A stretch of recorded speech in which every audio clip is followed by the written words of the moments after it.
Step 3 of 5 in the PBB prioritization process. So we have completed 50% of the work so far. Thank you. I know it's been a lot on everyone. But I wanted to take a few minutes and talk about the survey that we sent out a couple of weeks ago. Thank you for participating in the survey. I just wanted to share a reminder with everyone of why we chose to use the city's strategic plan to begin the definitions, the result definitions. And we chose this because this document was thoroughly vetted by the community, developed by staff, and approved by City Council. So we used that as the broad basis to develop our 9 community results, which reflect the 9 strategic plan themes, and the 1 governance result, which has subsets, which was developed from well-managed government. And to remind you all that these definitions are going to assist you guys as departments in identifying the appropriate result area to score your service. The definition itself is meant to inform things, but it's not supposed to be applied in a formulaic or rigid way. So there is some flexibility and judgment that will be exercised. So anyone who had attended any of the PBB trainings, all the way from department director introduction to our most recent costing training, received the survey. So that went out to about 90 people, and we had a response rate of 30%. The great news is that everything was above an average score. Things were well aligned based on what the people who had participated shared. And each written individual response, open-ended response that was provided, OMB and the leadership team reviewed each comment, and in cases where there was a one-for-one connection with the strategic plan, we included that feedback and updated the results area definition to reflect that. And just a reminder, later in today's training, even if your exact service is not listed, you'll be using your subject matter expertise and knowledge to score. We have a good example of that that you'll see. And we will use the peer review process to ensure consistency. We'll get into this too, but peer review process will look down the scorecard vertically, meaning one set of people will look at every service per mandate, and that will help ensure that there is consistency where some subjectivity could occur. Another thing you may have noticed if you've been in the system in the last few days and noticed maybe a change in your total service costs, OMB has taken out some fixed costs, particularly general fund transfers that are counted twice in the budget, cash capital amounts, and Fund 61 costs, since those are already captured in the object levels. You don't need to change anything. We found those specific line items and moved them to fixed general service, fixed sheriff. So they're still there and part of it, but it won't actually be included in the prioritization. This may come up, or you might already be thinking it, or you might have thought it during costing. We will be assessing next year if there are other fixed costs that need to be pulled out. You can make arguments for a lot of things such as rent and utilities, and we'll look at that and probably ask for some feedback on that as well as we get through the entire process. Does anybody have any questions about that? You will still see these later on when you get through scoring. You will have the opportunity to do prioritized or non-prioritized as a radio button, and you can see both depending on what it is you're trying to look at. And finally, our last item for housekeeping is governance and community services. When we started this last fall, we asked people to identify internal and external. In the PBB language, as we covered in the training, this is governance versus community. The leadership team heavily dialogued whether or not to kind of restrict and or mandate how a department should handle administrative costs and administrative services. We decided after much discussion to leave that up to what works best for the department, but to ensure consistency, OMB has gone in, and anything that kind of hits the items that you can see on the right, admin, communications, facility management, etc., we've already tagged them as governance. So that way we can review all those things together and they're scored against the same set of results. two more small housekeeping items. Services can be deleted. And if there is something that you guys want deleted but showed up, please let us know. Liz is going to actually pull a report from the system later tonight since scoring will be complete. And we will send reports out to you where if there was a service that had zero allocation to it, we will offer to delete that with your permission, so therefore you're not scoring something that you did not allocate costs to. And some of you may have already received this email. Analysts are starting to dive down into the services that have been submitted.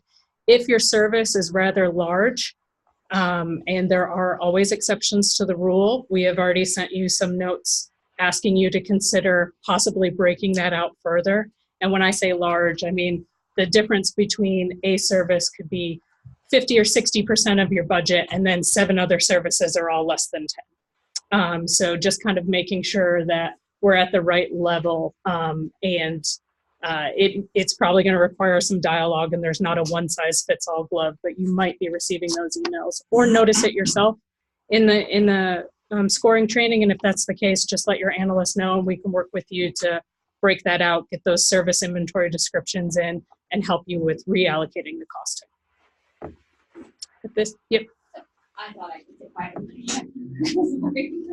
I'm back on the last slide where you talked about general fund transfer and cash capital, obviously. What else are you defining by those? The first one, general fund transfer?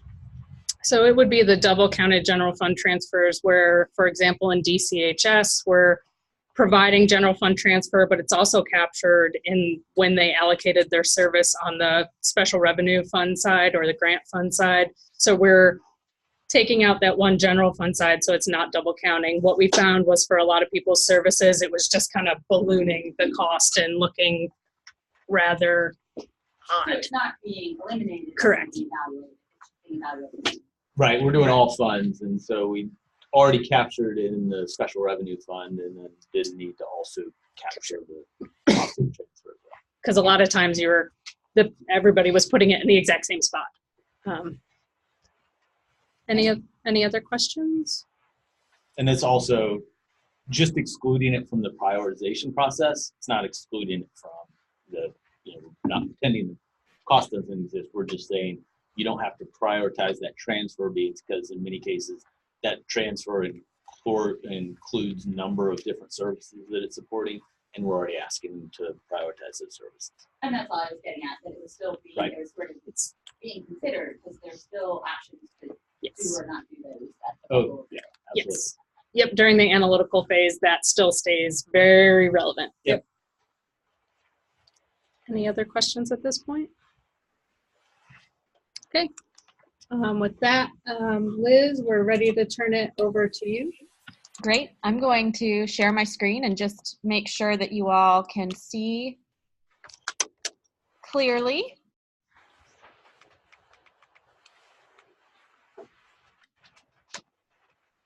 Okay, everything coming through okay? Yep. Okay, great. In the back, can everybody hear her? If you could speak a little closer to the microphone, that would be helpful, Liz. Sure, will do. Okay, well, thank you so much for attending the scoring training today. This is going to be a big part of the prioritization process, and so we're going to cover 3 basic areas today.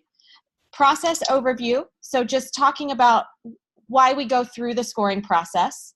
Then we'll discuss scoring results, which are the result areas that Lisa was talking about that we pulled from your strategic plan. And then we'll go through the process of scoring the basic program attributes, which are areas that ResourceX has identified as helpful areas to help define and score programs. And then we'll discuss what's coming next after we get through the scoring process. I will pause in between each section for questions, but please don't hesitate. If you need me to stop or review something, let me know. I also wanted to let you know we are recording this session, and I will provide it to Lisa before the end of the day so that you can have this for review if you'd like it. Okay, we'll jump on in, starting with our scoring overview. So for those of you who have been a part of any of the trainings previously, we have 3 basic questions in PBB world. What do we do? What does it cost? And why are we in business? So we are getting into that why are we in business question as we dive into scoring. So you have done the survey and helped to identify and validate result areas and the supporting definitions. These will be applied to all of the services in your inventory to help us in the prioritization process. So the process is as follows. We first define results. Then we apply those results through the department scoring process. This is asking you as department subject matter experts to go through and score your own programs or services, excuse me. Then we'll take those scores that have been applied to your services and we will identify peer review teams that will go through by result area, and they will confirm, validate those scores for consistency. And then the final step is those scores will be turned back over to your leadership team and they will confirm and finalize the scores. Why do we do all this? So we define a set of results that is unique to your organization in order to be transparent and consistent. Everybody in the organization will be using the same results and the same basic program attributes as they go through the scoring process. The only slight difference is if you have an external facing service, you will use the community or external facing results. Internal services will be against governance or internal results. We ask that we have the departments go through and do this first, since you are most familiar with your services and what they provide to your city. Then we ask the peer review teams to go through and validate, confirm information, and make sure that the scoring makes sense. And then anywhere where we have a disagreement or lack of consistency, the leadership team will step in and make those corrections or come back to you as a department director and identify where perhaps things got off. Okay, does anybody have any questions about the process? We have no questions at this time. Great. We'll just keep on moving forward. So we start with department scores with you as subject matter experts. You will score all of your community services against the community results, all of the governance services against the governance results. All scores are based on a 0 to 4 scale. So this is, the scale is, to kind of expound on it here, 0 means that there is little to no influence on that result area. 4 is that that service is essential to the success of that overall result. We have further defined some of these scores, though, some of this is going to be subjective, but 4 is essential, 3 is a strong influence, 2 influences the result somewhat, and then 1 is minor influence, with 0 being no influence on the success of that result area.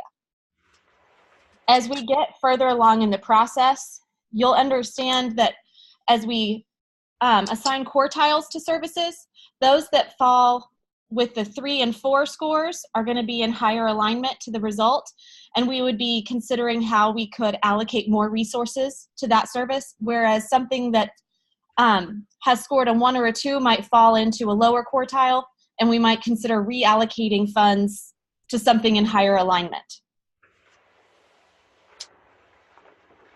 Okay, so this is a picture of your current results. I know it's small. There's a lot there.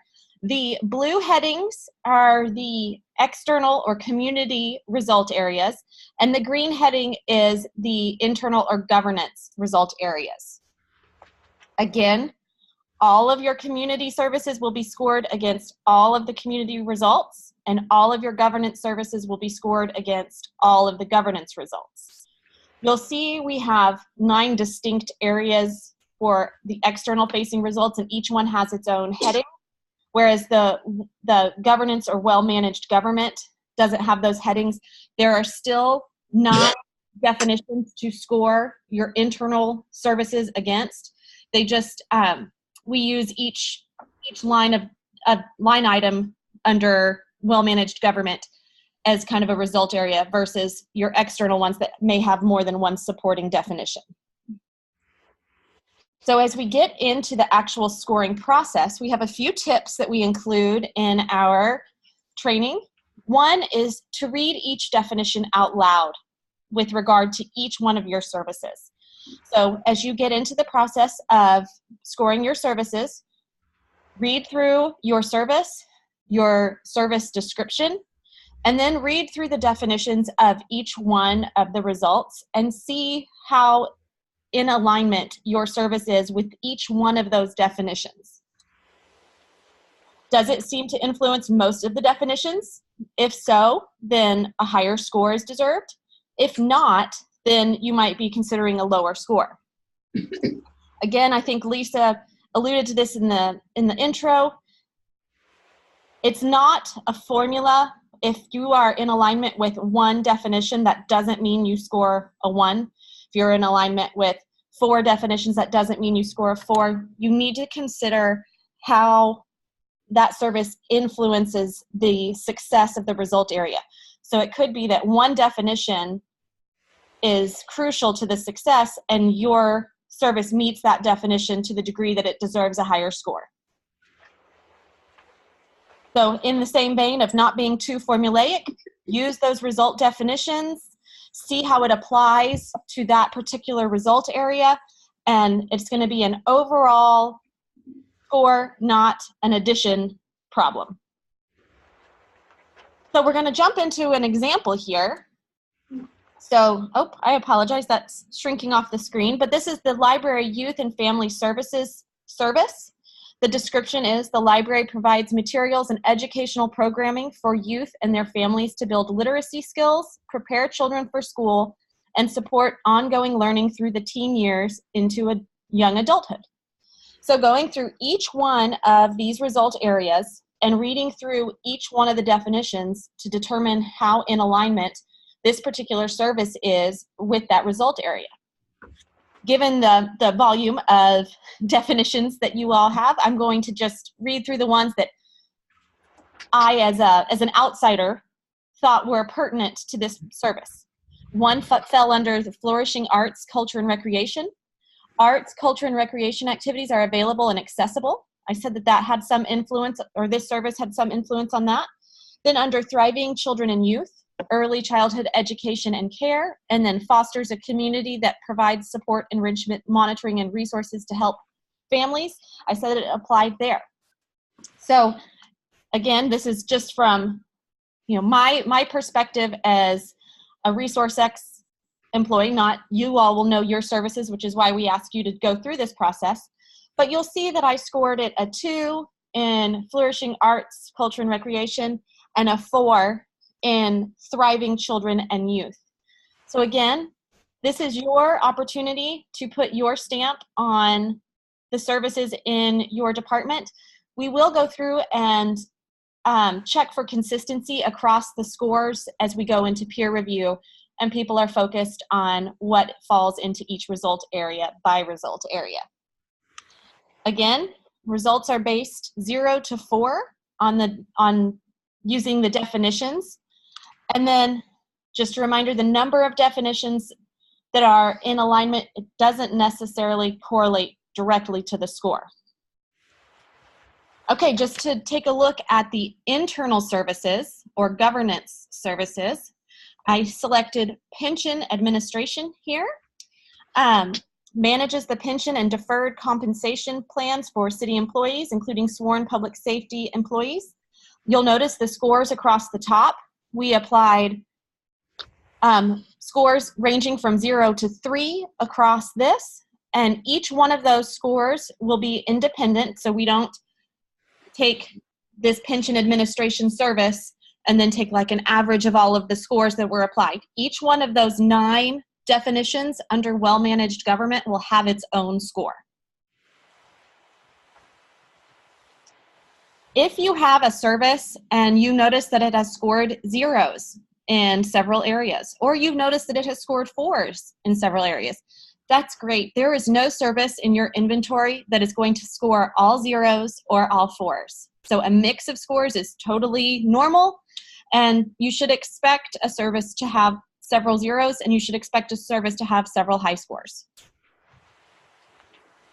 Our second tip for scoring is, in a world where this service no longer exists, would it make it significantly more difficult to achieve the result? If yes, a higher score of 3 or 4. If no, then a lower score of 1 or 2. And if there's just no connection at all, a 0.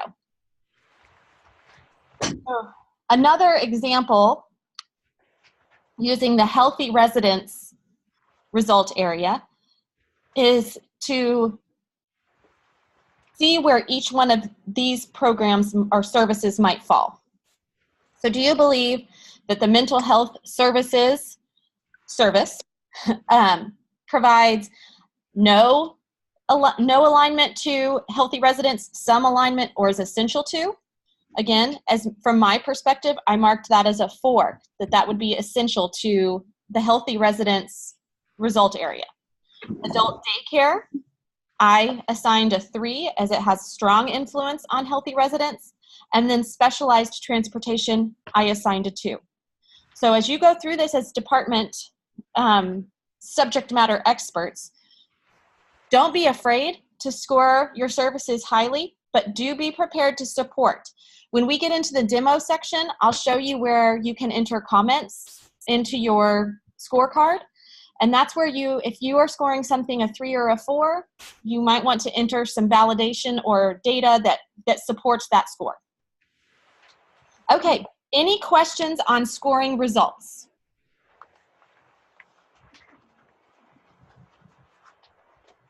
Looks good. Okay, great. We'll keep moving into the basic program attributes. So these are ResourceX defined attributes that are helpful to describe your services. So there may be some result areas that align with your city's mission, but we may also need to take into account whether something is recovering all of its costs or if it's mandated by a higher government. Those are things that are important to take into consideration. The BPAs, as I will refer to them probably going forward, that you all are going to be scoring against are population served, cost recovery, reliance, and mandate. You'll notice on this scale that your result areas that we pulled from the strategic plan are weighted heavier than the basic program attributes are. So when we go through the final scores and we are determining quartiles, we will take into account the BPAs, but your result areas will have a heavier weight so that we can make sure that we are aligning your services with the priorities of your city. Every single service in your inventory will be scored against the basic program attributes. So it does not matter if it is internal or external facing. Every single service will be scored against a BPA, and there will also be a peer review team assigned to the BPAs. So if we kind of take our overarching look at everything, we have our results that connect your services to your strategic plan. We have the program attributes that help in the decision-making process, and we tie all of those together for the final scores that will help determine the quartile rankings. To take a little deeper dive into the BPAs, we have, again, mandate, reliance, cost recovery, and portion served or population served. You'll see it both ways. This little bubble that popped up is in relation to cost recovery. Now, we want you to think about cost recovery on a program level. So if there is a fee for that service, then that would potentially help score a cost recovery, or if you have a grant that helps you to recover some of those costs. We're not looking at tax revenue or anything like that. These are fees for service or grants only. For portion served, when we're looking at community services, then we're looking at the population of your city and how they are served by the impact that that service has on the city. When we're looking at the governance services, we're looking at the portion of employees who are impacted by that service. And we're going to go into specifics on each one of the BPAs, but this chart is helpful to have as you're going through that particular scoring process. But we'll go a little bit further into each one of these in a few slides. So starting with mandate, you'll see we have the scale here of required by a higher level of government, whether that's federal or state. That's going to be where you're going to score higher, a score of a 4, if it's something that's mandated by the federal or state government. And you move your way down the scores required by incorporation documents, or is this a self-mandate? Then all the way down to, is this a best practice, or there's no requirement or mandate? So when you're looking at your services on the scale of mandate, does it require a vote to approve a change? Can you modify the self-mandate, or is this something that's just required by your department? Those are things to consider as you are scoring against mandate. Moving into reliance, again, scale from left to right. You are the sole provider, and there are no public or private entities that provide this type of service. Down to you are the sole provider, but there's potentially somebody who could be contracted, whether public or private, to help provide this service. All the way down to this service is easily accessible. We can open up the phone book and find something that is equivalent to the service we're providing. One thing that the super users have asked that I reiterate here is that when considering accessibility, don't forget to consider cost as a part of accessibility. So we want you to look at whether or not the service can be provided by somebody else in your city. That's the first question. Can it be provided? And you can score based on that. But then also, consider the reality of whether or not that's cost effective as you move forward with your scoring. Next BPA we're going to discuss is population served. Again, we have the internal and external aspects of this BPA. The external is going to be the population of the community that is impacted by your service versus the internal governance services, and that's going to be how many of the employees are impacted by that service. So if we're looking at the entire population of the community being impacted by your service, then that will score higher. Whereas if you have a very small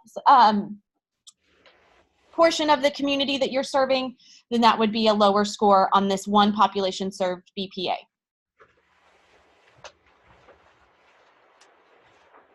This one, we've had several conversations with the super users about population served, and I want you to, as you're going through this, to try to take into the question, what impact does my service have on whether it's the external or internal community?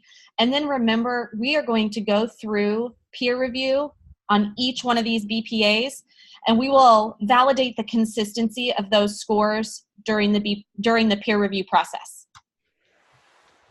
And finally, the fourth BPA that you all will be scoring against is cost recovery. So do you have fees that cover the majority of the cost to provide that service, all the way down to there are no fees generated, there are no grants that cover this cost? So that's, again, the focus of this is we're looking at program-specific cost recovery. So we want to reflect fees for service or grants from users outside the organization. We do also have the internal focus for cost recovery. So is it possible for internal users to choose not to use your services? If that's true and you still collect revenue, then that would have some cost recovery. Some departments that we've seen this internal aspect of cost recovery examples would be IT, legal, and fleet. Okay, that was a lot of info. I am more than happy to answer some questions now, or we can jump into the demo and then we can save questions for the end, whatever works best for you all.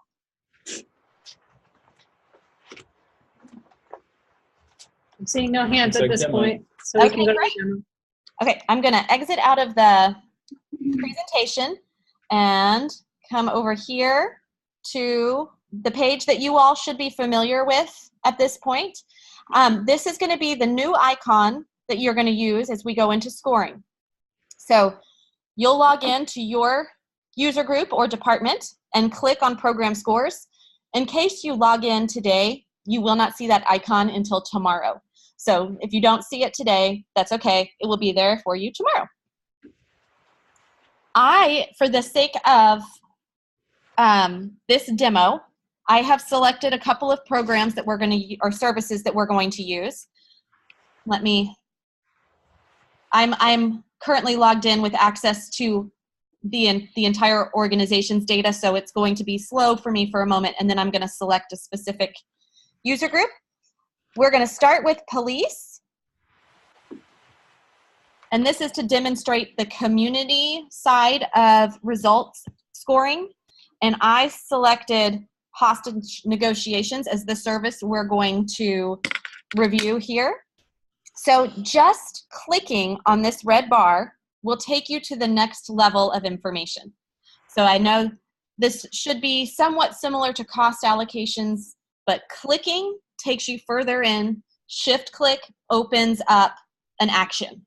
So we have clicked into hostage negotiation team, and then I am going to click on safe and resilient community. So you'll see this is the scorecard. And let me see if I can make it any bigger. There we go. Okay, so safe and resilient community. You'll notice each one of the definitions is listed in this top table for you to reference as you go through scoring. We also have the scoring range here with essential 4 down to no influence or no alignment at 0.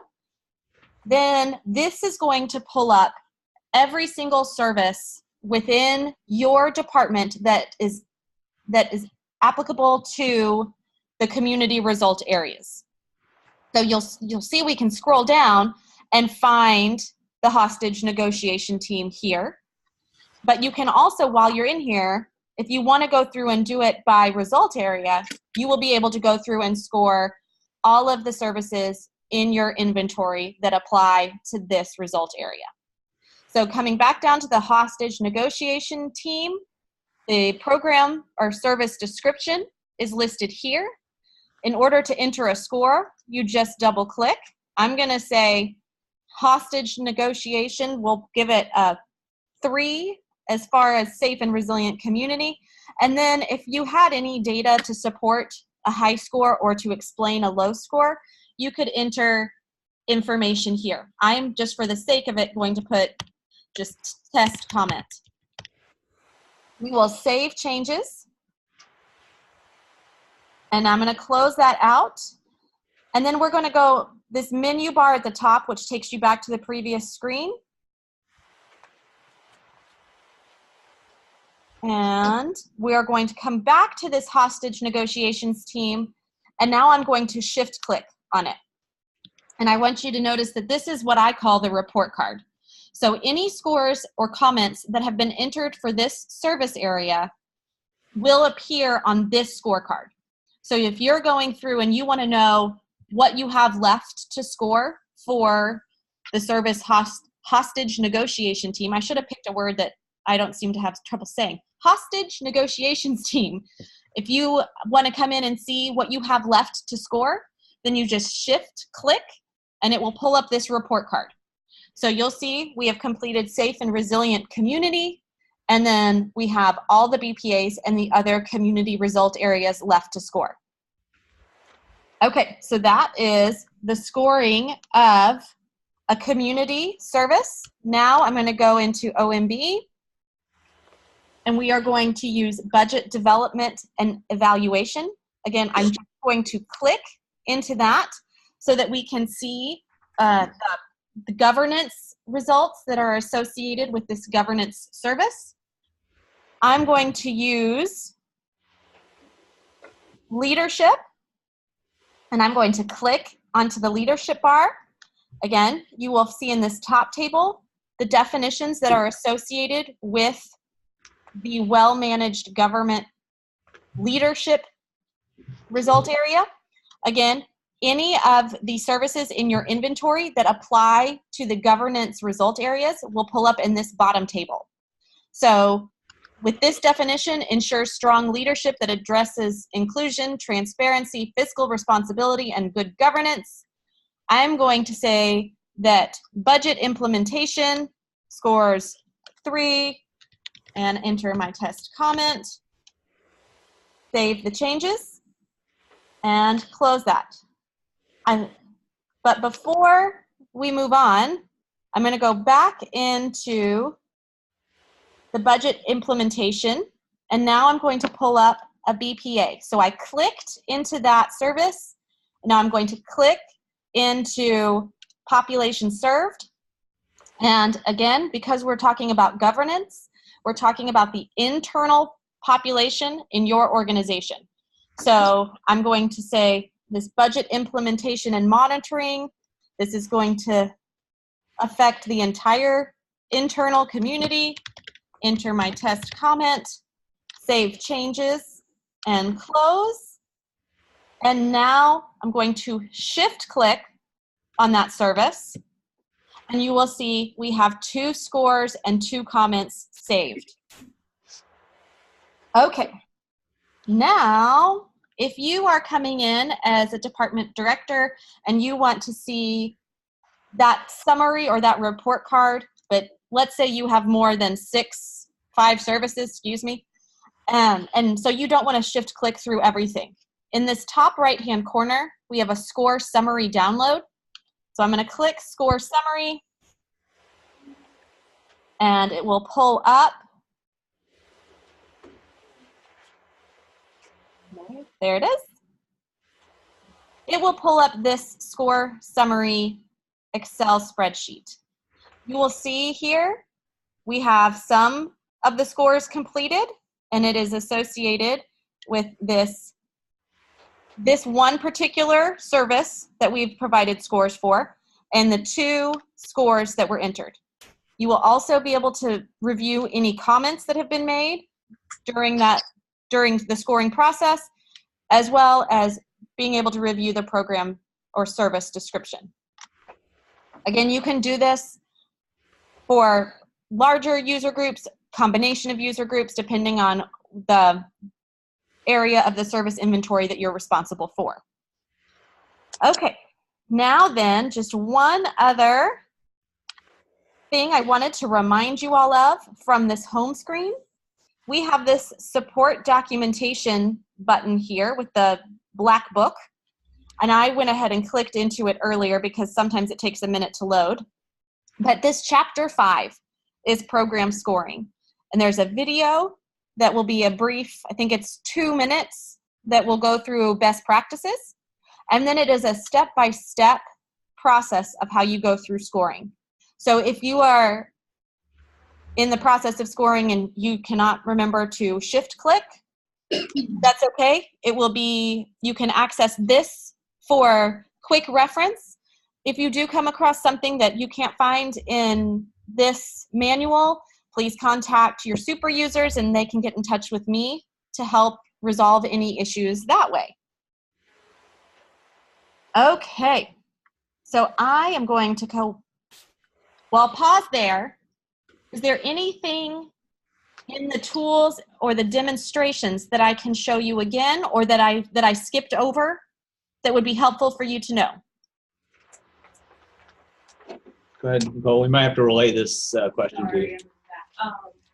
Can we confirm, I think we talked about it at some of these meetings that we can put hyperlinks in the comments, and that can be helpful for providing supporting documentation, particularly with mandate if you're referencing a policy. Liz, the question is, can we insert hyperlinks into the comments field that would be usable by others?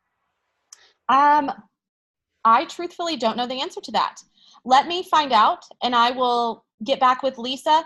I want to say that that's not the way that our system functions, but let me confirm that, and I will get back with Lisa immediately following this.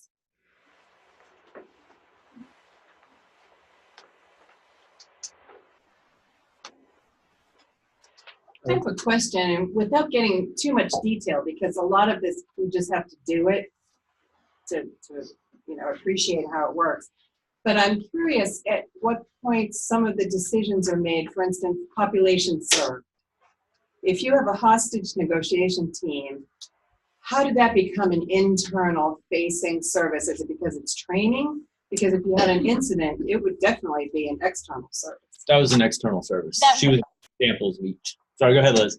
Sorry, thank you, Morgan. That was, I apologize if that was unclear. The police program that we reviewed is an external service.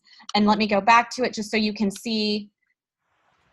When I click on, oh, it's down at the bottom now, isn't it? When I click on this, it's going to pull up the 9 external result areas versus when I clicked on that OMB service, it pulled up the well-managed government result areas. Okay, but taking a step further, what is the population served? Is it everyone in the city or just the subset of potential hostages? So we have had lots of conversations about this, and I would argue from my perspective, and I think it's going to be subjective, but from my perspective, those services that are available to the entire population, whether or not they need to utilize it, it's if it's available to them, then I think that's a higher scoring service. I think if you think about hostage negotiations, the example that I like to use is voter registration.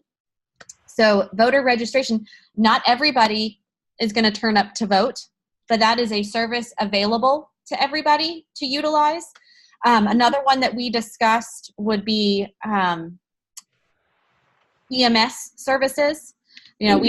We certainly hope that not everyone's going to need EMS services, but it is available for everybody in the city to use. And the fact that it's available for everyone to use is the purpose of that service. I know there are going to be questions about population served, and I know the subjectivity of it is may seem vague, but I think if you have questions about a service, pass it along to Lisa and Morgan. I will have conversations with them to try to help. But I think if you just go through and you consider the impact of that service on your city as a whole, then you can decide if it's a significant impact on scale-wise or if it's a smaller impact. Liz, can I just interject real quick? Absolutely. So she's correct, and this is one of the attributes that we probably spent the most time talking about because of the level of subjectivity. There's, on the one hand, is it's available to everybody in the community, but not everybody in the community avails themselves of it. So I think probably okay with the definitions that she just gave, recognizing that it will be somewhat subjective when we get down to the peer team review or beyond. We might need to look at if there's still some doubt as to what it fits into, look more specifically at the actual number of people that use the service versus just who it's available to. But then it's also worth noting that this is one score out of 13 different scores that a service is going to get. And if the difference between significant and substantial doesn't tip the scales on the bigger in the bigger scheme of things, then it's less significant. But then if it does, if that makes all the difference in the world to a service's score, then we would probably have to ask some more questions about the difference between who it's available to and how many actually use the service. And I would remember just to add on that question that was covered in I think under tip number 2, is that after you kind of assess if you're a 3 or a 4 or a 1 or a 2, ask what would the impact be if that service didn't exist, because I think that also really helps, because if nobody knew that it was gone, that might even though it's serving everybody, might consider warranting dropping it down from a 3 or a 4. And this is just reminding me, and potentially I wasn't very clear about this, so I just want to reiterate these comments that you use here. So if you do happen to know a data point for how many people in the population your service provides for, if you enter it into this department comments, these department comments will pull into the peer review scorecard so that they can be reviewed, and you won't have a peer review team duplicating effort of trying to find that information. So if you have specific information that supports the score you've provided, enter it into this department comments and it will pull through to the peer review scorecard for reference. That does not mean you need to find a data point for everything. No, we realize you might absolutely not have that yet. But if you do have data points, or even sometimes a logic, so if Morgan and the OMG, we all sat at staff meeting and had a healthy discussion about how we were going to rank population served on one of our services, we might in a few words or a sentence or two kind of explain our rationale, so at least the peer reviewer could get a glimpse into the dialogue and debate that we were having internally. And that's a good point, that you may also, particularly if you're giving yourself a 4 or a 3 on a particular service and a particular score, you might want to go ahead and put in the rationale behind that choice, because it'll go to a peer review team. The peer review team will have the description of the service, and then the definition of the result or the program attribute. And if they have that one additional comments from you onto why you scored yourself that particular score, that's helps validate the score that you gave yourself, and also may head off them having additional questions as to, I see you gave yourself a 4, why did you give yourself a 4 here?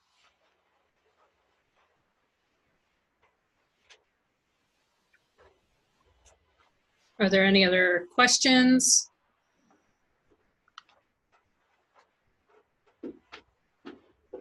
Okay.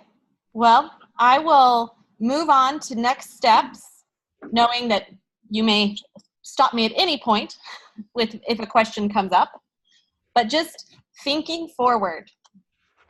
Next, we have peer review after we go through scoring. I introduced this at the end of the scoring training just so that you all have awareness of what's coming next.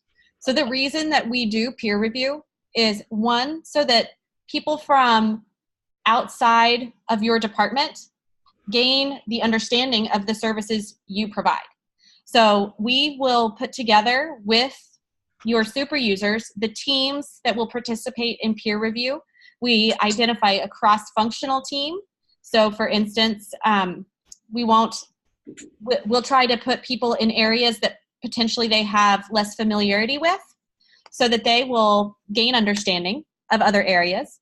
It adds transparency. Your scores will be reviewed and validated. The information you enter will go in and help with that, but we will be reviewing each and every score and going through that by result area on the peer review team. The consistency and fairness is something that I will touch on again in our peer review training, but the consistency, I think, is one of the best parts of peer review. So we'll take a look at every single service that scored a 3, for example, in safe and resilient community. And we'll make sure that as a peer review team, you'll make sure that every single thing that scored a 3, that it makes sense and is consistent with the other services that also scored a 3. So, as we consider some of the more subjective result areas, just know that there is a validation step that will help us to provide that consistency and fairness. And then it will also give you an opportunity to provide your input through peer review comments about the services that you are reviewing. So just to reiterate this, we have our results, we have our attributes, we have our final scores. We'll peer review both the result scores and the attribute scores, and all of that will be go through a final leadership review to determine the final scores, and the quartile ranking. As further demonstration of the scoring process, we take you as the department self-assessor. You are the subject matter expert for your services. We'll go through that process of department scoring, and then we shift over, and those who appear on a peer review team become the subject matter experts for their result. So we kind of take you with the knowledge base that you have, and then we put you on a peer review team where you have the opportunity to learn and validate. Okay, which brings us to the timeline. And I heard Lisa acknowledge that you are 50% of the way through this process. And I just want to give you all a shout out for working hard and hitting the deadlines. I know the amount of effort that you all are putting into this, and I appreciate it. You are doing a wonderful job, and we will continue down this road. You'll see there is a finish line in sight. Department scoring, we are planning to move on to peer review at the end of that first week of September. So getting department scoring done, and then we'll move into the peer review stage of the process in order to have this all completed by October 19th. If you attended the costing training, we provided office hours the week following, and I think it was very helpful. So we're going to offer that again. So Thursday, August 23rd at 2 o'clock Eastern Time. Join me on another Zoom like this one, and we can discuss specific questions you have. Also, if Lisa is getting feedback about a particular area that is concerning more than one or two people, then we'll definitely address that in a more formal way. But you can come with specific questions about your services, about the BPAs, or about a result area, and we can work through them together over a webinar. Okay, that's all I have for you today. Are there any further questions before we let Liz go? We have one question, Liz. Sure. Review process. So does the peer review team get together and do that collectively, or does each peer review team member do that in isolation? Liz, I'm not sure if you heard the question, but it's about peer review process, and I'll take a stab at the answer. It was, do peer reviewers do it isolated individually or collectively? And the answer is both.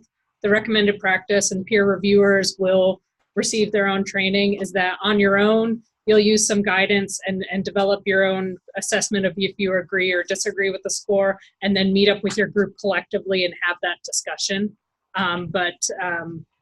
Resource. So the peer review looks at what the subject matter expert Yes. scored. We're agreeing or disagreeing. We're not independently coming up with. Correct. I mean, you would start at the agree or disagree. If you disagree, you're probably going to have to land somewhere else along the scale.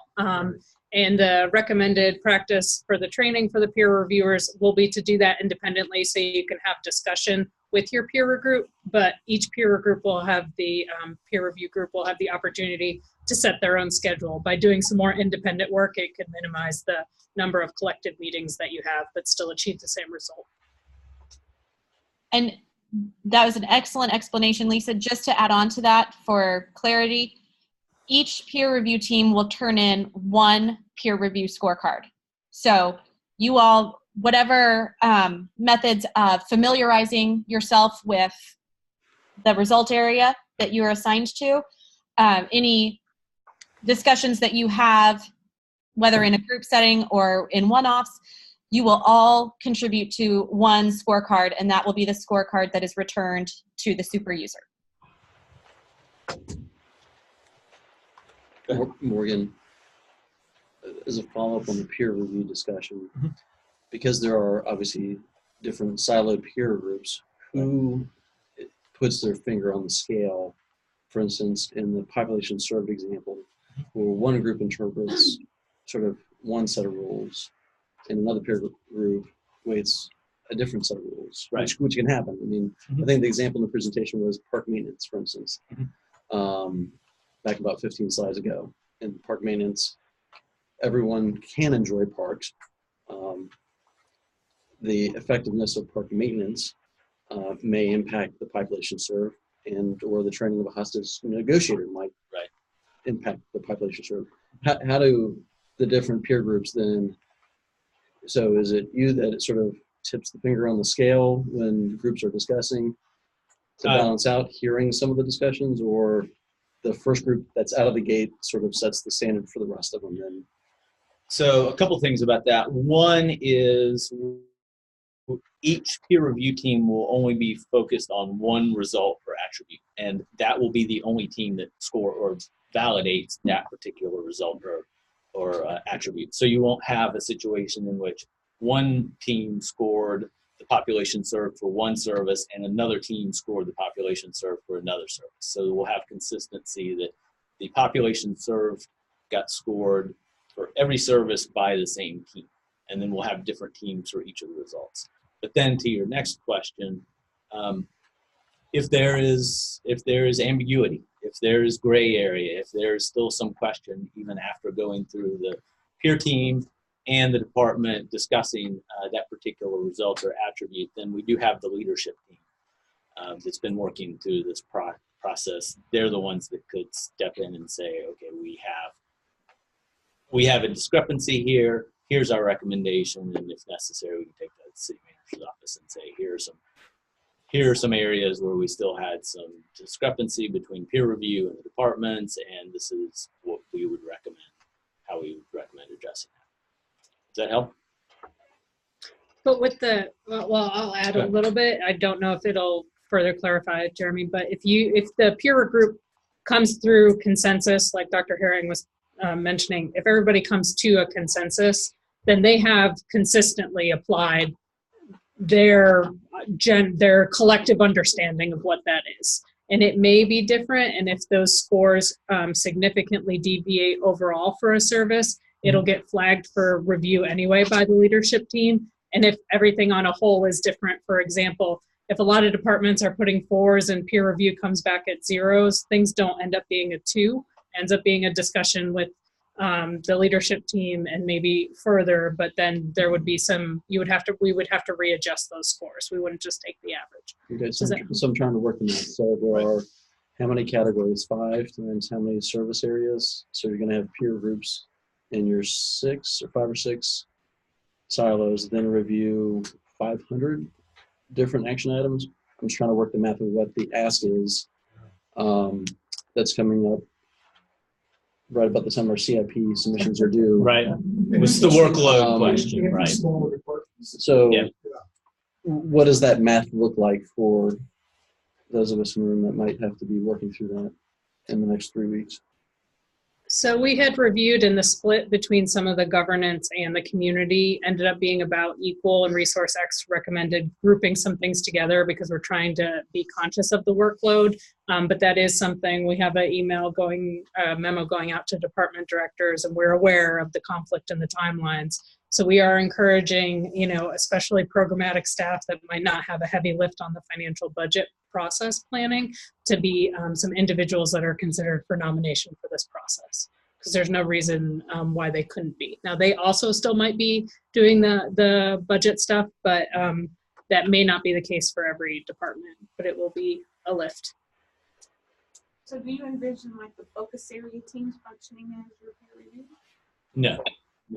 No, we expect to have a separate small team, maybe like 3 people for each one of the peer reviews. So because you'll need to have 9 for each of the 9 community services, and then 9 for each of the results that define or definitions for the well-managed government, and then the 4 basic program attributes. So you would have a separate team for each one of those, except as Lisa mentioned, you might combine some of the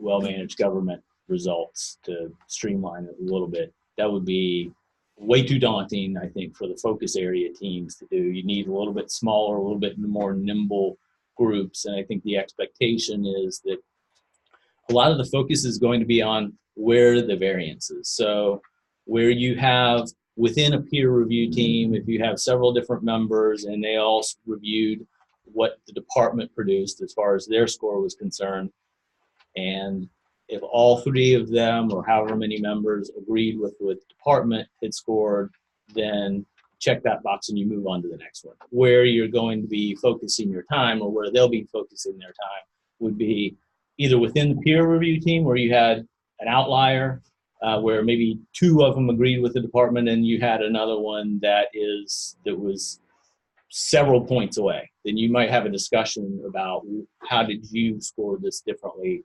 than us. So I think that's where most of the discussion will occur in the peer review teams. And I think it's set up so they'll do their own individual work, and then maybe each team can decide how they want to operate, but I think the estimate was it would take about 3 meetings to get through the review process for each team. And we'll send out a memo either today or tomorrow asking department heads to provide volunteers to serve on this. We're not specifying that any particular level, they need to be in any particular level of the organization. They can be all the way from department head down.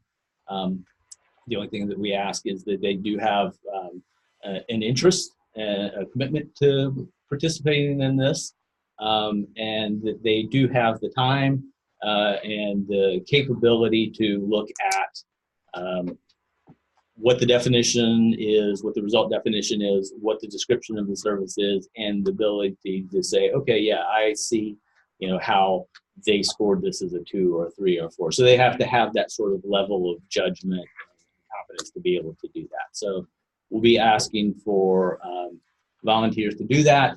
It could be actually an excellent opportunity for someone in one of your departments that often does not get to participate in the budget process or is very well informed about the services that you all provide, but like to learn more about what we do across the city.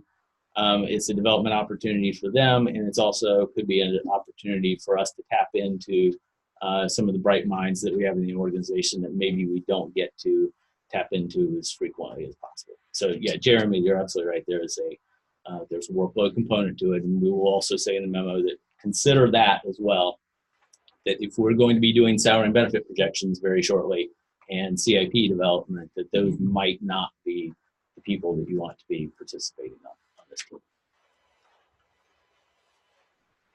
Yeah. Other questions? Helen, did you have something? I thought you saw your hand. I'm so late to this process that Yeah. I missed earlier meetings, and I'm sure you probably covered it, but I was just wondering about where you receive funds from several sources, how that is considered as part of, for example, we have federal funds. Then how And that would be part of the cost recovery definition. And we can talk to you more about that offline if you want. Okay, great. Thank you so much.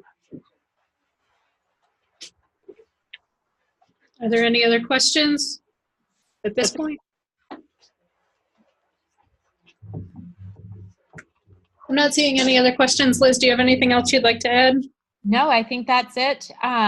Again, thank you for your hard work on this, and I look forward to speaking with you again on the 23rd. Thank you. Thanks, Liz. Thank you all. Have a good afternoon.